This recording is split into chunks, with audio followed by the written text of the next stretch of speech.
सर्वप्रथम नमस्कार तुमच्या सर्वांचे माझ्या YouTube चॅनल मध्ये सहर्ष स्वागत. संध्याकाळचा मऊ प्रकाश खोलीतून आत शिरतोय. पडद्यामधून सोनेरी सूर्यकिरणे हळूहळू पसरत आहेत. खोलीतून सर्व वस्तू मंद प्रकाशात कोमेजून दिसत आहेत.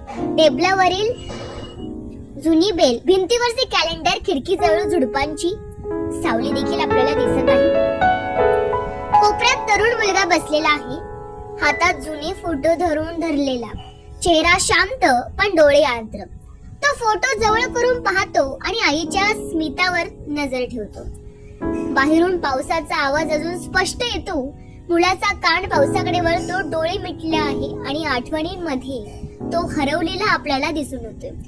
आणि नंतर फोटो बाजूला ठेवून हात आपोआप डोळ्याजवळ जातो. खिडकीतून बाहेर पाहतो तर काय, रस्त्यावर पाणी, आकाश ढगाळलेले, हलकी वाऱ्याची सरसराट अंतःकरणातील वेदना आणि शांततात मिसळलेली आहे. अंतःकरणातल्या आठवणी अजून ताज्या आहेत, पण खोलीत शांतता आहे आणि तो अजूनही बसलेला आहे आठवणींमध्ये हरवलेला. कारण आठवण ही अशी गोष्ट आहे जी की माणूस निवांत असला, शांत असला की ती